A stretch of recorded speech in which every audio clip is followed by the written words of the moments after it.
morning everybody. So welcome to a new video on electric current. So in this video we are going to discuss about the mixed grouping of cells. In the previous two videos, that is in my 14th video and 15th video on electric current, I have explained you about the series combination and parallel combination of cells. Okay, so please go through these videos, then you watch this video so that your concept will be very clear all of you. So मैं video लंबा हो जाएगा, इसीलिए मैं छोटा छोटा करके series combination के लिए एक वीडियो बनाया, पैरेलल कॉम्बिनेशन के लिए एक वीडियो बनाया, और ये वीडियो मैं बना रहा हूँ मिक्स्ड कॉम्बिनेशन ऑफ सेल्स के लिए। लेकिन प्रीवियस दो वीडियो का थोड़ा सा मैं रिवाइज कर लेता हूँ। सो स्टार्टिंग करने से पहले I am lieutenant Dyuti Krishna Khandwal, lecturer in physics. चलो शुरू करते हैं। सो in case of series grouping,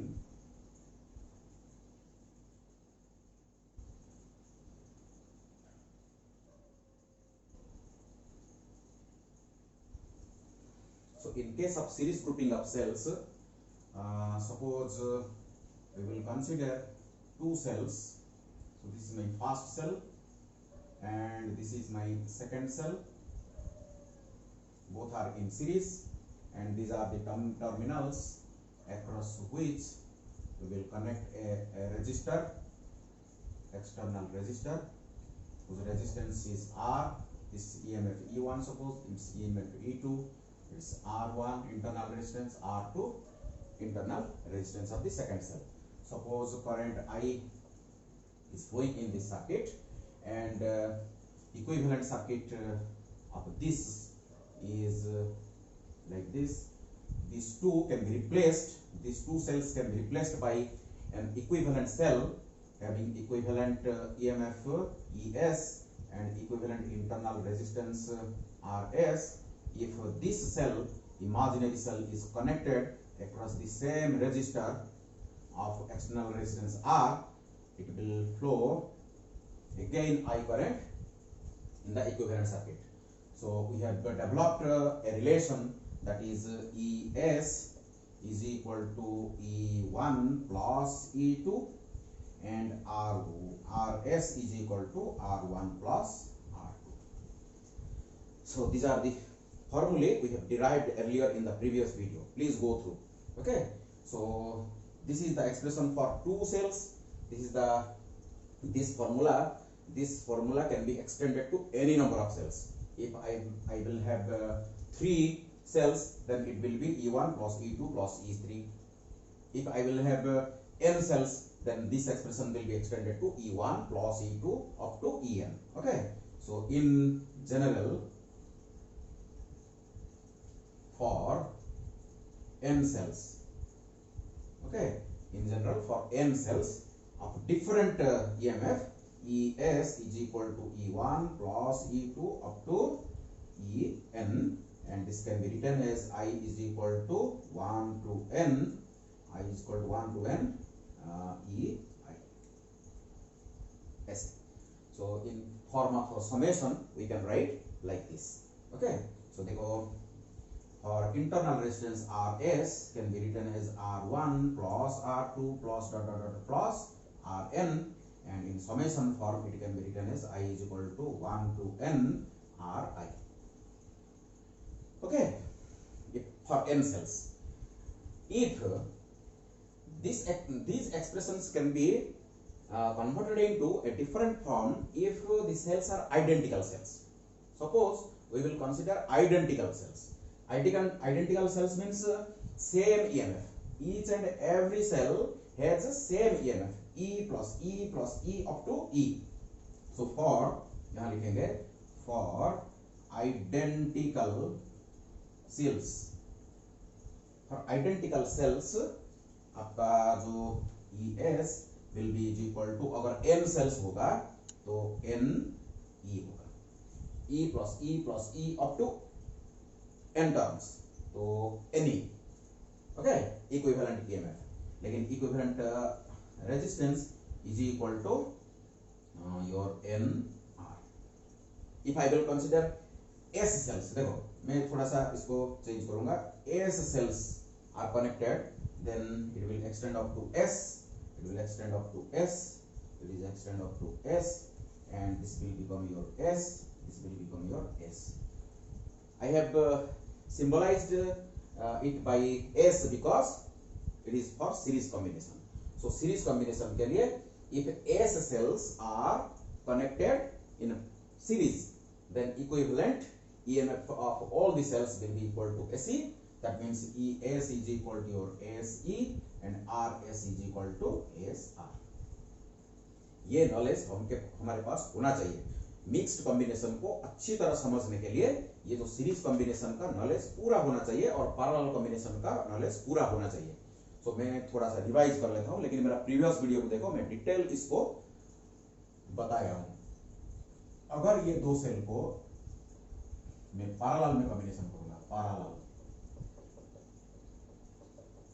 अगर पैरेलल ग्रुपिंग होगा तो ये मेरा होगा first cell, this is E1 R1 and this is my second cell.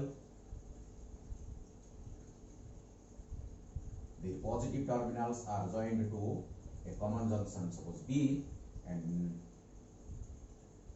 the positive terminals are connected to junction A, negative terminals are connected to B, across which our external resistance is connected. This is my external resistance R. Okay, this is E2, this is R2, and we have derived general expression. This is EP, equivalent EMF of the parallel combination is equal to your E1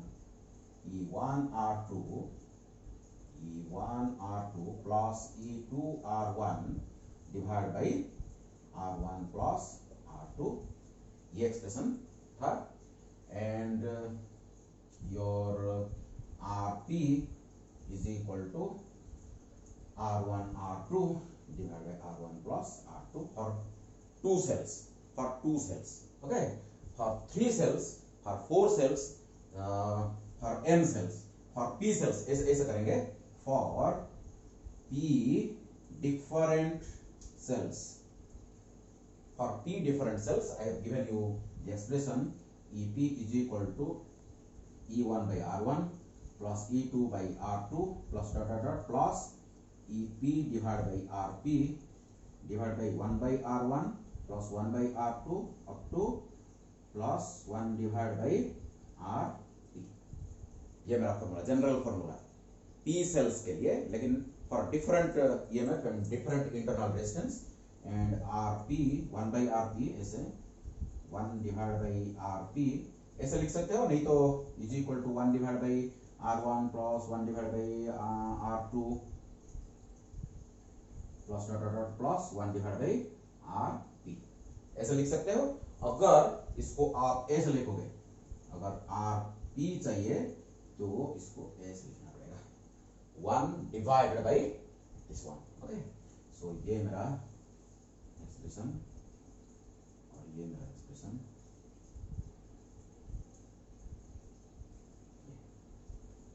ये equivalent EMF, this is equivalent resistance, internal resistance, okay. अगर I will generalize for identical cells, for identical cells, that means this is my special case, P identical cells are connected in parallel, then the expression will be, देखो ये 1 और ये 2 सब हट जाएगा अगर identical होगा। अगर टू सेल्स आइडेंटिकल हो जाएंगे, अगर देखो 2 सेल मेरा आइडेंटिकल हो जाएगा तो ये मेरा फॉर्मूला हो जाएगा और ये मेरा फॉर्मूला हो जाएगा। तो ये क्या हो जाएगा, देखो E हो जाएगा, देखो ER plus 2R, 2ER divided by 2R, तो it will be E. For 3 it is again E, for 4 it is again E, for P cells it is again E. जितने भी सेल लगाओ आपका इक्विवेलेंट EMF E ही होना है parallel combination में, identical होगा तो RP is equal to R divided by 2 होगा। अगर P cells, if P cells are in parallel, then E equivalent, that means EP is equal to E and RP is equal to R divided by P. ये knowledge और ये knowledge हमारे पास होना चाहिए। ये दो सिचुएशन को हम कंसिडर करेंगे अभी। Okay, so identical cells in series, identical cells in parallel. यहाँ S cells in series, equivalent EMF SE, equivalent internal resistance SR, identical P cells in parallel, so equivalent EMF E and equivalent internal resistance R divided by P. Clear हो गया? Okay, so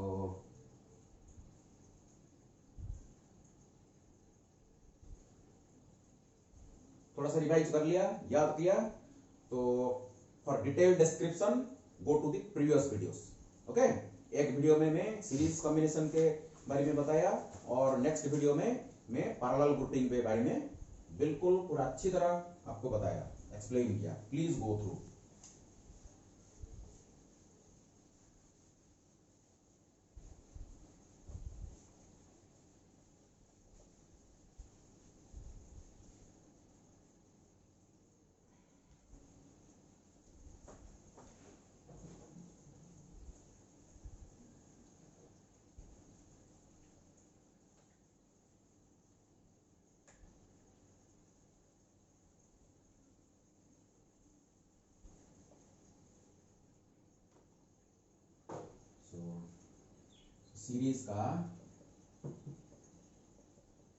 series का ES is equal to SE, RS is equal to SR and for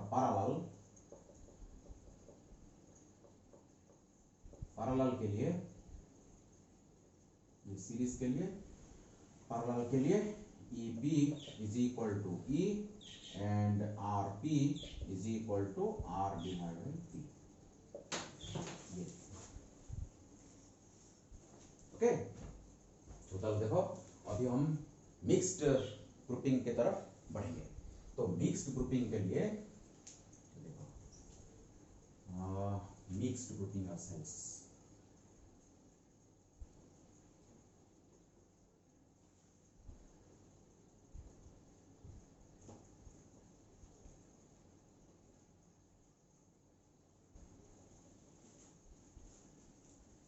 mixed grouping of cells, इसमें क्या होगा, कुछ sales series में होंगे और कुछ सेल्स पैरेलल में होंगे, इसको बोलते हैं mixed grouping.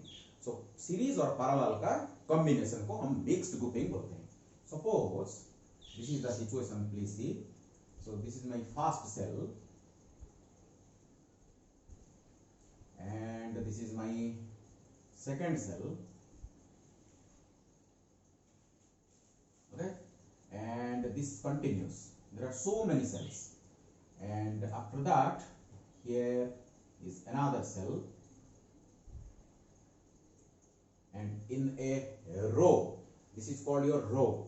In a row there are, suppose, number 1, this is number 2, number 3, number 4, number S.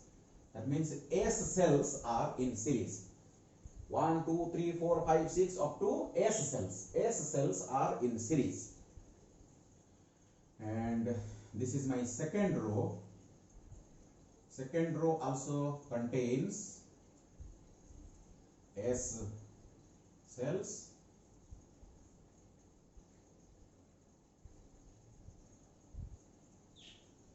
You see, second row also contains S cells, 1, 2, 3 up to S cells, and this row continues. This row continues, and I have, this is my last row. Last row also contains S cells.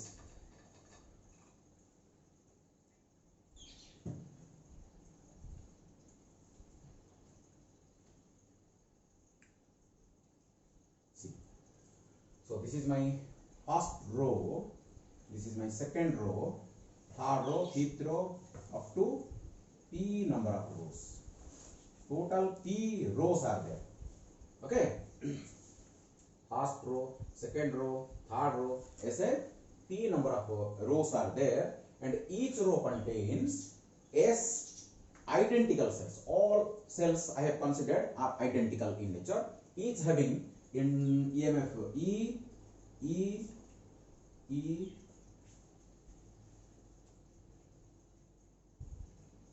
and internal resistance R.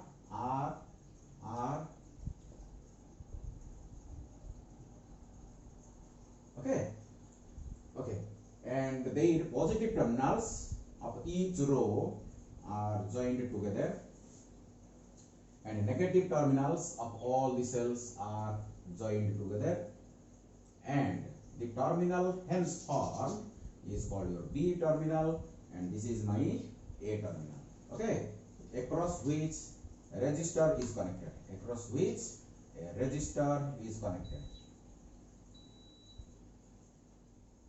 This is the external resistance having resistance R. So this is called your mixed combination. Can you tell me how many cells are there in this case? Each row contains S cells. एक रो में S cells है. And how many rows are there? P rows are there. That's why total number of cells, इसको अगर हम नाम देंगे is equal to ऐसे नाम दे देंगे n is equal to s times p. So s cells in a row and p sub cells. That's why total number of cells in this mixed grouping is equal to s times p. Let it be n से. Okay, इसको हम m नाम दे देंगे. चलो ऐसे लिखते हैं is equal to s p is equal to n से. इसको m n नाम देते हैं. Okay, clear? चलो हम क्या करेंगे, हमारा जो ये सीरीज और पैरेलल का हमारा जो नॉलेज है इसको हम एक्सप्लॉइट करेंगे. ये नॉलेज को अगर हम एक्सप्लॉइट करेंगे, मेरे को बताओ ये जो सर्किट का इक्विवेलेंट सर्किट बनाएंगे, ये सर्किट का इक्विवेलेंट सर्किट बनाएंगे. देखो एक रो में मेरा S सेल्स है, एक रो में S सेल्स. इसको अगर मैं एक सेल के साथ अगर मैं रिप्लेस कर दूंगा, देखो एक सेल एक इक्विवेलेंट सेल के साथ अगर मैं रिप्लेस कर दूंगा, बताओ इसका इक्विवेलेंट ईएमएफ कितना होना चाहिए. देखो SE equal to SE, ESC equal to equivalent EMF is equal to SE. तो इसका हो जाएगा SE और इंटरनल रेजिस्टेंस कितना हो जाएगा SR. तो SR हो जाएगा. देखो एक रो में जो S सेल्स था इसको मैं रिप्लेस करके एक इक्विवेलेंट सेल लगा दिया, और सेकेंड रो को भी मैं हटा के एक सेल बना दूंगा. सेकेंड रो को भी मैं एक इक्विवेलेंट सेल के साथ मैं रिप्लेस कर दूंगा. ऐसे ऐसे ऐसे. This is my last row, equivalent cell of the last row. So the terminals are connected. Here also terminals are connected. Okay, and this is my A point and this is my B point across which your resistor is connected. This is R, this is SR, this is SR, this is SE, this is SE. Clear? So देखो इतना बड़ा circuit कैसे छोटा बन गया, reduce हो गया. इसको फिर से हम रेड्यूस करेंगे. You see, identical cells are connected in parallel. How many? P 1 2 up to ये मेरा P 1 2 3 4 up to P. P identical cells are in parallel. So देखो ये फॉर्मूला है, ये फॉर्मूला को मैं यूज करूंगा. ओके, तो इसका इक्विवेलेंट सर्किट जो बन जाएगा, P सेल्स को मैं हटा के एक सेल में बनाऊंगा. ओके, ये मेरा हो जाएगा E equivalent of the mixed combination, and across which ये हो जाएगा A पॉइंट, ये हो जाएगा मेरा B point. You see A point and B point, ये सबको मिला के मैं इक्विवेलेंट सेल बना दिया. जिसका इक्विवेलेंट ईएमएफ ये मेरा इक्विवेलेंट रेजिस्टेंस बन गया। तो across which your external resistance is connected. Suppose this is my R. Suppose I current is flowing in this. Here also I current is flowing. Here also I current is flowing in this direction. This is also I current. Here also I current flows. Okay. Circuit देखो कितना simple हो गया, पूरा simple हो गया। तो देखो ये कितना होगा बताओ मेरे को, ये इक्विवेलेंट इक्वल कितना होगा? अगर हर सेल का अगर ईएमएफ ई होता तो इक्विवेलेंट ईएमएफ ई होता, लेकिन हर सेल का इक्विवेलेंट ईएमएफ कितना है? एसी। देखो इंडिविजुअल सेल का जो ईएमएफ देखो एसी, तो इक्विवेलेंट ईएमएफ कितना होना चाहिए? एसी। अगर इंटरनल रेजिस्टेंस हर सेल का आर होता तो ये R/P होता, लेकिन ये SR है, तो इक्विवेलेंट इंटरनल रेजिस्टेंस कितना होगा? SR/P होगा। क्लियर हो गया? ये सीरीज कॉम्बिनेशन का जो नॉलेज, ये पैरेलल कॉम्बिनेशन का नॉलेज को हम एक्सप्लॉइट करके कॉम्प्लिकेटेड सर्किट को सिंपल बना दिया। तो देखो कितना था हमारे पास, SP = n number of cells था, लेकिन इसको हटा के एक इक्विवेलेंट सेल के साथ हम रिप्लेस कर दिए और इक्विवेलेंट ईएमएफ भी अभी निकाल दिया, इक्विवेलेंट इंटरनल रेजिस्टेंस भी निकाल दिया। तो करंट निकालना तो बाएं हाथ का खेल है। हम क्या करेंगे? We will using Kirchhoff's loop rule. यहां किरचॉफ्स लूप रूल यूज करेंगे। तो ए से हम स्टार्ट करके फिर से ए में पहुंचेंगे। तो देखो IR, सो IR, यहां देखो ड्रॉप, तो माइनस I कितना? SR/P, ये minus plus rise means it is plus, so SE is equal to 0. So sum of all the potential differences across a loop is equal to 0. This is our Kirchhoff's loop rule. So इसमें से हम I is equal to I common ले जाएंगे, R minus SR। देखो ये इसको क्या किया हमने, ये ड्रॉप है, ये भी ड्रॉप है, ये अगर माइनस लेंगे इसको माइनस ले जाएंगे, ये भी देखो ड्रॉप है, ये भी ड्रॉप है। ड्रॉप को अगर हम माइनस कंसीडर करेंगे, देखो यहां भी ड्रॉप हो रहा है, देखो ये प्लस, ये माइनस, ये भी देखो प्लस, ये माइनस, यहां भी ड्रॉप माइनस, यहां भी ड्रॉप माइनस, यहां राइज प्लस। ओके, चलो तो यहां क्या करेंगे, इसको उधर हटा देंगे, माइनस को उधर ले जाते हैं। तो finally I is equal to, you can see, SE divided by R plus SR divided by P। देखो यहां से मैं I को कॉमन ले जाऊंगा और ये जो माइनस को उधर हटा के इसको उधर ले जाऊंगा, SE डिवाइड बाई, ये मेरा फाइनल एक्सप्रेशन फॉर करंट। इसको मैं थोड़ा अलग फॉर्म में लिखता हूं, let it be like this.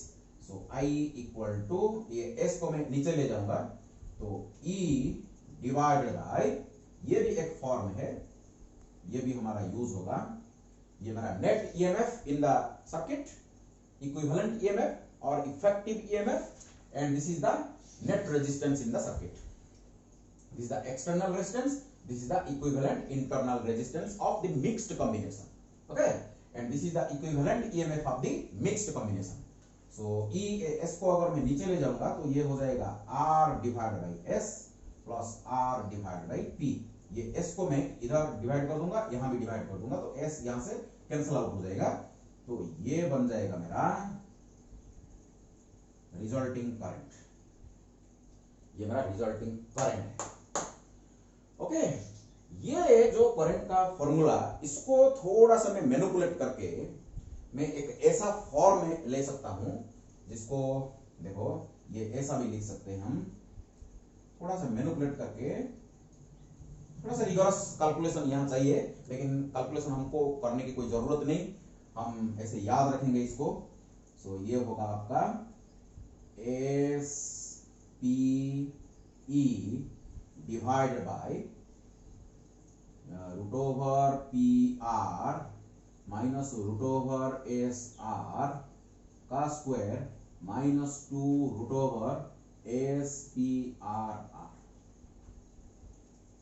ये भी एक फॉर्म है, लेकिन इसको यहां से थोड़ा सा मैनिपुलेट करके, थोड़ा सा मैथमेटिकल कैलकुलेशन करके हम यहां से यहां तक पहुंच सकते हैं, लेकिन वो जो कैलकुलेशन सेक्शन को हम अभी एलिमिनेट कर दिए, ओमिट किए। ओके, ये दो फॉर्म को प्लीज याद रखो। ये फॉर्म को याद रखने से एक एडवांटेज रहता है। क्या एडवांटेज है देखो, मैं बताता हूं आपको। चलो इसको थोड़ा सा, ये वीडियो को पॉज करो अभी। ये सर्किट को देखो मैंने कैसे बनाया, इतना कॉम्प्लिकेटेड सर्किट को धीरे धीरे रिड्यूस करते करते मैं कैसे एक सिंगल इक्विवेलेंट ये सेल लगा दिया और डायरेक्टली में किरचॉफ्स लूप रूल यूज करके करंट निकाल दिया। अगर ये डिफरेंट सेल्स होगा तो थोड़ा सा कॉम्प्लिकेटेड होगा, लेकिन हम आइडेंटिकल सेल्स के लिए मिक्स्ड ग्रुपिंग ऑफ सेल्स का डिस्कशन किए हैं। चलो तो आगे बढ़ते हैं। Let me erase this portion.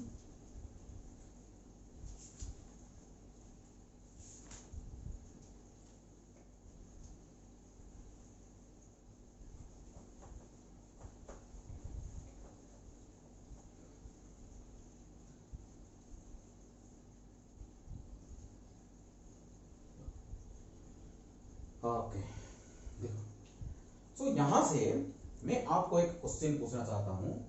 मेरा एक नोट है, इंपॉर्टेंट नोट। जब मैंने नोट लिख दिया तो आपका आंख बड़ा हो जाना चाहिए, ओके, क्योंकि मैं कुछ इंपॉर्टेंट चीज बताने जा रहा हूं, इसको कंसंट्रेट करके सुनो। सो नोट में ये जो current mixed grouping of circuit में, मिक्स्ड ग्रुपिंग ऑफ सेल्स में करंट कब मैक्सिमम होगा? The current in the external resistance R will be maximum when ये जो डिनोमिनेटर देखो, ये जो डिनोमिनेटर ये तो कांस्टेंट है ना, एक एक सेल का ये जो ईएमएफ ये तो कांस्टेंट है। ये जो डिनोमिनेटर में था मेरा, ये जो S and P, R is fixed, small R is fixed, but S and P को हम चेंज कर सकते हैं। एक सीरीज में कितना सेल लगाएंगे, उस टाइप का कितना पैरेलल में लगाएंगे, ये हमारे हाथ में।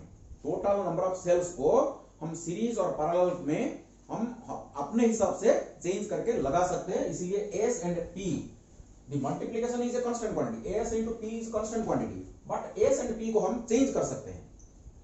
Clear all of you? So हम प्रॉब्लम करेंगे आगे। सो देखो, सो करंट को मैक्सिमम कराने के लिए, करंट को मैक्सिमम कराने के लिए हमको क्या करना पड़ेगा? तो ये जो डिनोमिनेटर को मिनिमम करना पड़ेगा। when r divided by s plus r divided by p must be equal to minimum। ये मिनिमम होना चाहिए, ओके। ये डिनोमिनेटर अगर मिनिमम हो जाएगा तो ये current through the external load resistance will be maximized. तो इसको मिनिमम करने के लिए हम एक कंडीशन यूज करेंगे। This implies D divided by DP of this quantity, R divided by S plus R divided by P is equal to 0। Condition of minima, this is the condition of minima. इसको अगर हम differentiate कर देंगे with respect to p is equal to 0, with respect to s भी आप differentiate कर सकते हो, क्योंकि p is a variable, s is a variable. p and s को हम वेरी कर सकते हैं, ओके। तो अभी क्या करेंगे, ये s को हम एलिमिनेट करेंगे। यहां से देखो टोटल नंबर ऑफ सेल्स, यहां देखो total number of cells is equal to sp। तो यहां से आप देखो, यहां से S is equal to m divided by p। देखो तो यहां से total number of cells sp is equal to m, तो that's why S is equal to m divided by p। तो यहां मैं सब्स्टिट्यूट कर दूंगा। So this implies d divided by dp of r divided by s के जगह हम लिखेंगे n divided by p। p ऊपर चला जाएगा, plus R divide by P is equal to 0।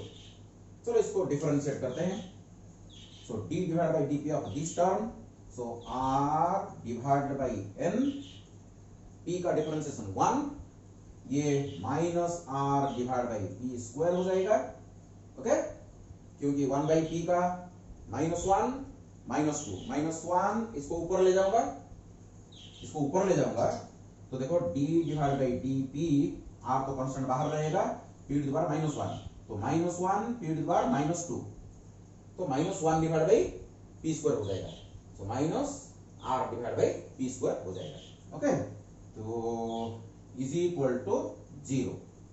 सो इसको थोड़ा सा हम क्या करेंगे, रीअरेंज करेंगे, इसको उधर ले जाएंगे। This implies R divide by N is equal to R divide by P square. फिर से हम क्या करेंगे, एन के जगह फिर एस पी रख देंगे, ये एन के जगह अगर एस पी फिर से रख देंगे तो this implies R divide by S P is equal to R divide by P square. एक पी कैंसिल आउट हो जाएगा, this implies R divide by S is equal to r divided by p. This implies r is equal to s r divided by p. देखो बहुत interesting conclusion हमको मिला। Circuit में maximum current flow कराने के लिए, सर्किट में maximum current flow कराने के लिए एक कंडीशन सेटिस्फाई होना चाहिए। क्या कंडीशन है? You see r is my external resistance that must be equal to the equivalent internal resistance। external resistance और equivalent internal resistance अगर ये सेम हो जाएगा तो सर्किट में मैक्सिमम करंट फ्लो करेगा, और इसको बोलते हैं मैक्सिमम पावर ट्रांसफर थ्योरम। अगर सर्किट में करंट मैक्सिमम होगा तो पावर भी मैक्सिमम ये कंज्यूम करेगा, इसीलिए ये थ्योरम को मैक्सिमम पावर ट्रांसफर थ्योरम बोलते हैं।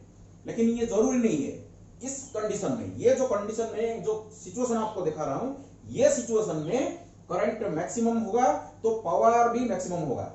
लेकिन डिफरेंट सिचुएशंस है जहां करंट मैक्सिमम होगा लेकिन पावर कंजम्पशन मैक्सिमम नहीं हो सकता, ऐसे भी सिचुएशंस है। ओके, वो डिफरेंट केस है, लेकिन ये सिचुएशन में करंट भी मैक्सिमम होगा और पावर कंजम्पशन भी मैक्सिमम होगा। क्लियर? सो इधर हम लिख सकते हैं, इधर मैं इसको इरेज कर रहा हूं।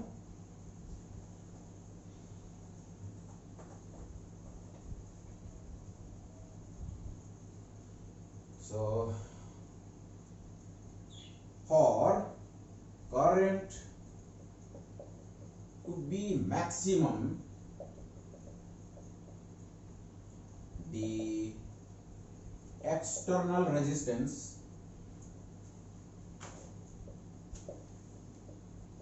in the circuit must be equal to the equivalent internal resistance of all the cells, okay, and this statement is called maximum power transfer theorem. That means this statement is the statement of maximum power transfer theorem. So circuit में maximum current flow करेगा और circuit maximum power भी consume करेगा। Clear? और देखो इतना सारा हम डेरिवेशन करके, डिफरेंशिएशन करके, मैक्सिमम इज इक्वल टू 0 लगा के हम ये कंडीशन को लाए, लेकिन यहां से देखो डायरेक्टली पता चल रहा है। देखो ये इक्वेशन, इसीलिए मैंने लिखा ये इक्वेशन हम डायरेक्टली पता कर सकते हैं। इसको नोट डाउन करो, पॉज करो, इसको नोट डाउन करो। ये बहुत इंपॉर्टेंट चीज है आपकी एंट्रेंस पॉइंट ऑफ व्यू से और आपका जो एग्जाम पॉइंट ऑफ व्यू से, जो बोर्ड एग्जाम्स आपका होगा, ये सब आपका इंपॉर्टेंट है। देखो ये हमारा कंडीशन ऑफ मैक्सिमम करंट, इसको देखो यहां से मैं डायरेक्ट ले सकता हूं, डायरेक्टली मैं डिराइव कर सकता हूं। अगर ये आपको याद है, ये इक्वेशन अगर आपको याद है, देखो ये मैं आई को मैक्सिमम कराना चाहता हूं, आई अगर मैक्सिमम होगा तो ये डिनोमिनेटर क्या होगा, मिनिमम होगा। ये डिनोमिनेटर को मिनिमम कराने के लिए ये क्या होना चाहिए, मिनिमम होना चाहिए, तो ये जीरो हो जाना चाहिए, ये जीरो हो जाना चाहिए। अगर मैं इसको जीरो कर दूंगा तो देखो P R minus S R, इसका जो स्क्वायर इसको मैं जीरो कर दूंगा। ये टर्म को अगर मैं जीरो कर दूंगा तो डिनोमिनेटर मेरा मिनिमम हो जाएगा, तो ये आई मेरा मैक्सिमम हो जाएगा। तो यहां से ये स्क्वायर को मैं हटा सकता हूं, ओके, पावर हाफ दोनों तरफ करके। सो फाइनली इसको भी पावर, इसको उधर ले जाओ, root over P R is equal to root over S R. So power half कर देंगे तो ये रूट भी चला जाएगा। तो यहां से देखो आपको डायरेक्ट मिल रहा है।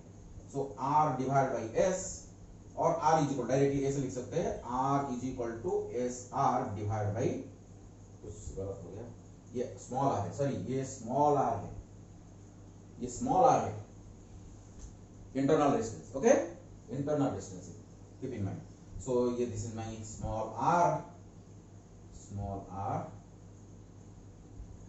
Divide by P. देखो डायरेक्टली आ गया, डायरेक्टली देखो आ गया, डायरेक्टली आ गया। तो कहीं से भी आप इसको निकाल सकते हो, कोई प्रॉब्लम नहीं। तो फाइनली हम इधर लिख के रखेंगे, ये मेरा करंट का expression I is equal to E divide by R divide, ये फॉर्मूला भी हम रखेंगे, AC divide by R plus SR divide by P। इसको उठाते हैं।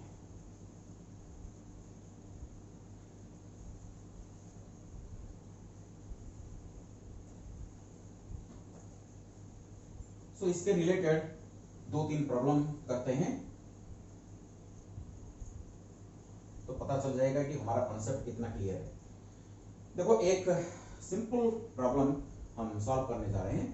एग्जांपल 1, सपोज आपको total number of cells in a series, suppose 10, okay, 10 identical cells are in a series and P is equal to 5. How many rows are there? How many rows? 5 rows. तो total कितना होगा? Total हमारे पास कितना है? SP. You see, SP is equal to N. That means N is equal to 50.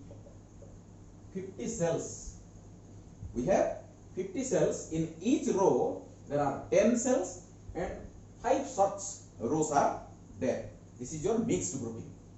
And this is connected across a resistor whose resistance is 20 ohm, and the EMF of each cell is equal to 1.5 volt and internal resistance 1 ohm. Find out the current in the circuit. Simple. Find out the current in the circuit. Just use the formula. If you use this formula, you can find out the answer. इसको भी आप use कर सकते हो, लेकिन ये complicated formula है, इसको यूज ना करते हुए हम इसको यूज करेंगे। ये सिंपल फॉर्मूला है।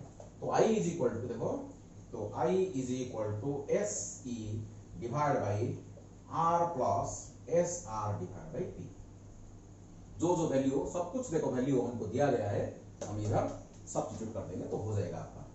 तो देखो S कितना है, देखो S हमारा 10, E कितना है, देखो 1.5 डिवाइड बाई R कितना है, देखो external resistance 20 plus SR, S 10, R कितना है, R internal resistance 1 divide by P कितना है, देखो 5।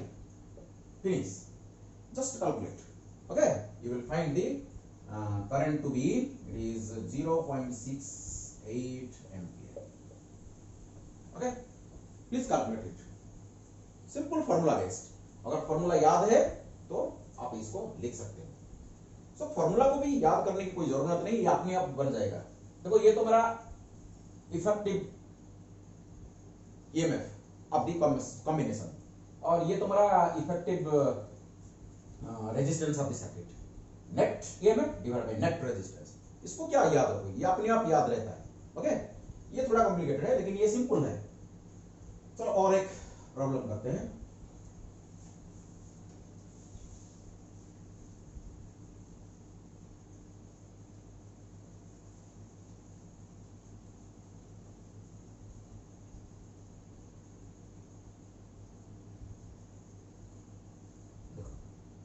Suppose total number of cells n is equal to 100. 100 identical cells. 100 identical cells are given to you, and each have the EMF 5 volt and internal resistance 1 ohm. They produce, or the combination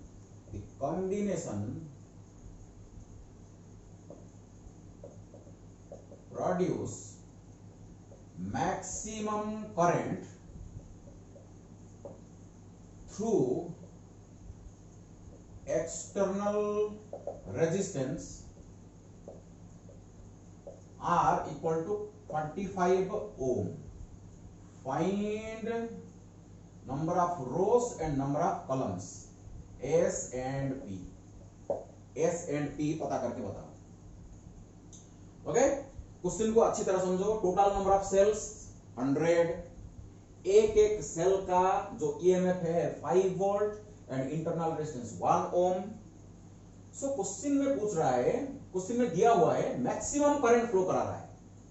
ये grouping को ऐसे हम set करेंगे, S और P को हम ऐसे चुन के लगाएंगे जैसे कि मैक्सिमम करंट फ्लो करेगा.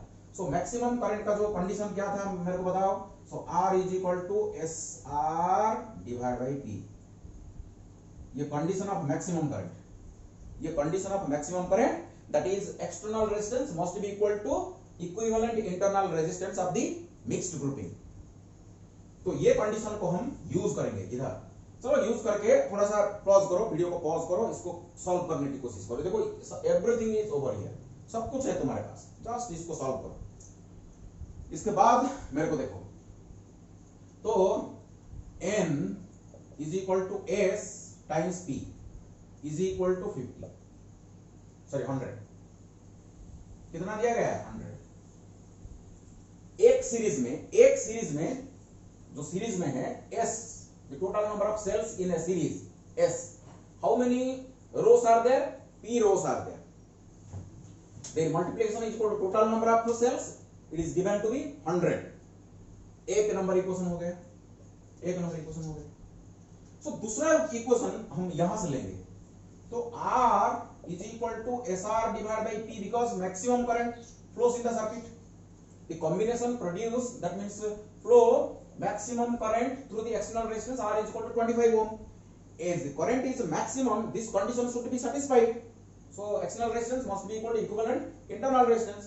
So R is equal to SR divided by P. This implies R तो मेरे को पता है 25, S मेरे को मालूम नहीं, लेकिन R मेरे को मालूम है. इंटरनल रेजिस्टेंस देखो 1 ओम, 1 डिवाइड बाई P भी मेरे को मालूम नहीं. तो यहां से S is equal to 25P हो गया. ये मेरा सेकंड इक्वेशन. चलो यहां लगा दो. तो देखो इसको हम यूज करेंगे. सो S के जगह हम लिखेंगे 25P multiply by P square, sorry P is equal to 100. So this implies P square is equal to 4 हो गया. देखो ये 4 हो गया, और P is equal to कितना होना चाहिए? 2. अगर P 2 हो गया, P अगर 2 हो गया तो S कितना होना चाहिए? 50. तो यहां से S P is equal to 100. तो S is equal to 100 divide by P is equal to 100 divided by 2 is equal to 50. So एक रो में how many cells are there? 50 cells, and there are 2 such rows. ऐसे अगर हम connect करेंगे, so P का value 2, S का value 50. एक रो में 50 and there are 2 rows, and that combination is connected across the resistor of resistance 25 ohm, so that maximum current will be flowing in this situation. Current भी आप निकाल सकते हो, कितना मैक्सिमम करंट फ्लो करेगा इसको भी आप निकाल सकते हो. क्लियर? ये फॉर्मूला आप यूज करो, अभी आपको मैक्सिमम करंट मिल जाएगा. SE डिवाइड बाई इसको मिल जाएगा. देखो ये फॉर्मूला को हम थोड़ा सा चेंज भी कर सकते हैं. देखो ये फॉर्मूला को हम मैक्सिमम करंट जब फ्लो करता है, तो देखो this is the condition of maximum current. That means यहां से देखो R is equal to S R divide by P. तो हम क्या लिख सकते हैं, देखो इसको ऐसे लिख सकते हैं, R divide by S is equal to R divide by P, ऐसे भी लिख सकते हैं। तो यहां से देखो ये जो इक्वेशन मेरा है I is equal to S E divide by R plus S R divide by P. अगर ये S को मैं नीचे ले आऊंगा तो ये हो जाएगा S, ये S कैंसिल आउट हो जाएगा, ये मेरा फॉर्म है। देखो जब मैक्सिमम करंट फ्लो करता है तो ये कंडीशन सेटिस्फाई होना चाहिए। For maximum current to be flowing in the circuit this condition should be satisfied. तो R by S must be equal to R by P, तो R by S must be equal to R by P। तो ये दो same है, ये दोनों same है, तो हम ऐसे लिख सकते हैं, सो I max when current is maximum, so हम ऐसे लिखेंगे divide by 2R divide by S लिख सकते हैं। R by S, ये R by P तो सेम है ना, तो इसको 2R डिवाइड बाई S लिख सकते हैं। तो हमको क्या मिलेगा, SE डिवाइड बाई 2R मिल जाएगा, और I max is equal to E divide by 2R divide by P भी लिख सकते हैं।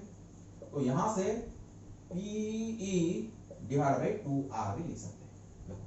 So finally I max is equal to SE divide by 2R और PE डिवाइड बाई 2R। ऐसे ये formula भी हम अगर याद रखेंगे, ये भी बहुत काम का चीज है, ये भी यूज हो जाएगा। देखो अभी जो प्रॉब्लम हमको दिया है, ये प्रॉब्लम को आप डायरेक्टली यूज करके निकाल सकते हो। S कितना आया, देखो S हमारा कितना आया 50, हमारा E कितना था 5 था ना, क्वेश्चन में देखो कुछ क्या था, तो ये 5 था divide by 2 multiplied by 25, external resistance हमारा 25 था, तो कैंसिल कर दो, ये 2 हो गया, 2 कैंसिल हो गया, तो 5 ampere maximum current 5 ampere will flow through the circuit. ये फॉर्मूला अगर यूज करोगे वही आंसर आपको मिलेगा, देखो वही आंसर आपको मिलेगा। तो यहां से अगर देखेंगे तो P कितना हुआ हमारा 2, E तो ये 5 है divide by 2 multiplied by R equal to 1, 2 cancels out, so 5 ampere. वही आंसर आपको मिलेगा, वही आंसर आपको मिलेगा, लेकिन देयर आर 2 फॉर्मूले we can use. Okay, so this is all about your mixed grouping. Mixed grouping के ऊपर बहुत सारा प्रॉब्लम भी है डिफरेंट बुक में, please go through the different numerical problems, try to solve. If you face any problem please comment।